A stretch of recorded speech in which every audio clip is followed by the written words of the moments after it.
इस एपिसोड की शुरुआत भी वहीं से होती है जहाँ पर पिछला एपिसोड खत्म हुआ था।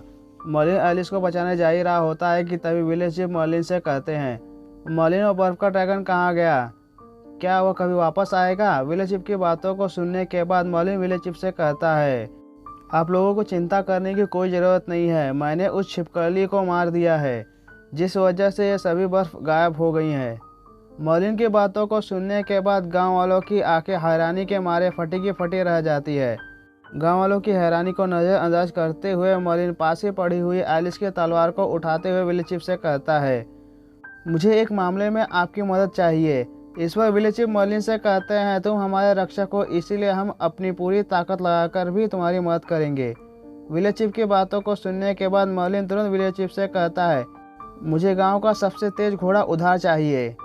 वहीं दूसरी तरफ उसी समय कैद खाने में एलिस भगवान से प्रार्थना करते हुए कहती है, हे भगवान मेरी प्रार्थना को सुनो। तभी एलिस को उसी कमरे के एक अंधेरे कोने से आवाज़ आती है। जैसे ही एलिस पीछे मुड़कर देखती है तो उसे वहां पर एक डरी सहमी एल्फ दिखाई देती है। उस एल्फ को देखते हुए एलिस मन ही मन कहती है, एक एल्फ यहाँ पे क्या कर रही है। वो एल्फ एलिस को वहां पर देखकर बहुत डर जाती है और डर के मारे कांपने लगती है। फिर वो कांपते हुए एलिस से कहती है, मैं आज्ञाकारी रहूंगी, आपकी सारी बातें मानूंगी, कृपया करके मेरी कलाई को ना काटें। उस एल्फ को इतना घबराते हुए देखकर एलिस उसे समझाते हुए कहती है, डरो मत, देखो मैंने भी तुम्हारी तरह रिस्बैंड पहना हुआ है, मुझे भी इन लोगों ने तुम्हारी तरह कैद कर लिया है। एलिस की बातों को सुनने के बाद एल्फ एलिस से कहती है, क्या उन लोगों ने तुम्हें भी इसीलिए पकड़ा है क्योंकि वो लोग तुम्हारा खून निकालना चाहते हैं। एल्फ की बातों को सुनने के बाद एलिस के चेहरे पर कन्फ्यूजन के भाव आ जाते हैं। एलिस को यूँ कन्फ्यूज देखकर वो एल्फ अपनी बातों को समझाते हुए एलिस से कहती है, बैगनी बालों वाली एक महिला ने मुझे बताया था कि मेरे खून में राक्षसों के जीवन को बढ़ाने की क्षमता है। एल्फ की बातों को सुनने के बाद एलिस को बार्डनोट की कही हुई बातें याद आ जाती हैं कि बार्डनोट ने उससे कहा था कि उसके मास्टर ने अपने जीवन को लंबा करने के लिए एल्फ के खून का इस्तेमाल किया था।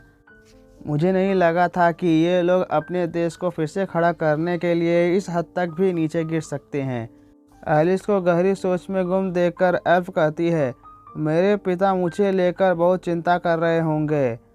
मुझे यहाँ पर कैद हुए आधे साल से भी ज़्यादा हो गया है।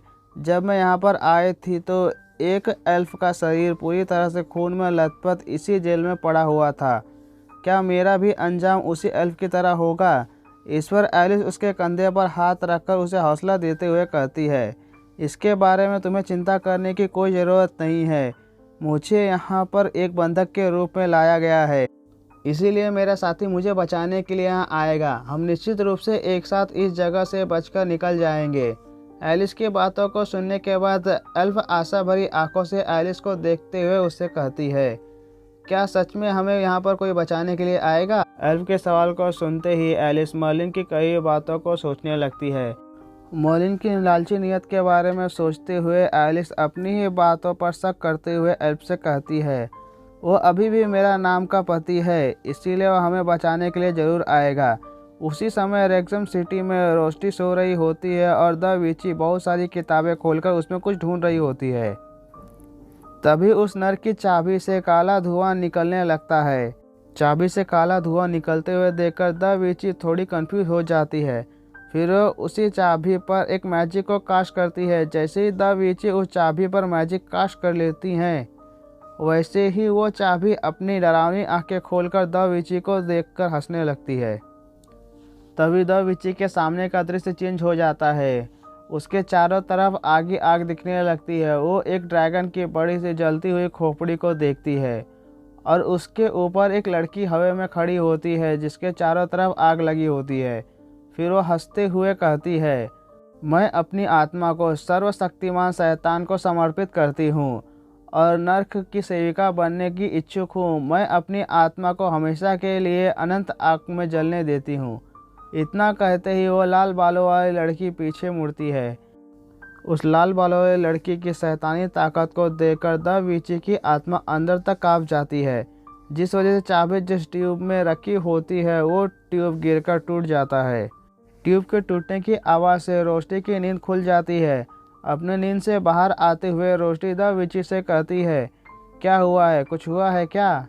रोस्टी के सवालों को सुनकर द विची कहती है, इस चाबी को नर्क में बनाया गया है। इस पर रोस्टी कहती है, क्या नर्क? रोस्टी और द विची बात कर ही रही होती है कि तभी दरवाजे पर किसी की परछाई दिखाई देती है। रोस्टी कहती है, स्वर्ग और नर्क क्या ये वास्तव में मौजूद है या फिर ये सिर्फ एक मिथ है? रोस्टी की बातों को सुनने के बाद द विची रोस्टी से कहती है, मुझे विश्वास है ये एक मिथ से भी बहुत अधिक है। एल्केमिस्ट आजकल बहुत लोकप्रिय है, लेकिन एक होना चाहिए कि धर्मशास्त्र को सैकड़ों साल वर्षों पहले सौंप दिया गया था।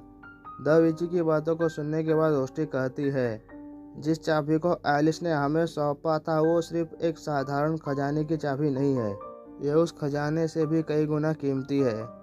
फिर द विची उस चाबी को उठाते हुए कहती हैं, प्राचीन पुस्तकों में लिखा है कि पूर्व के सम्राट ने अपने राज्य को एकत्रित करने के लिए नर्क की शक्तियों का उपयोग किया था। यह चाबी नर्क के दरवाजे को खोलने की चाबी होनी चाहिए। इसके बाद ये एपिसोड यहीं पे ख़त्म हो जाता है। अगर आप लोगों को हमारा वीडियो पसंद आया तो हमारे वीडियो को लाइक कीजिए और हमारे चैनल को सब्सक्राइब कीजिए। Thank you for watching.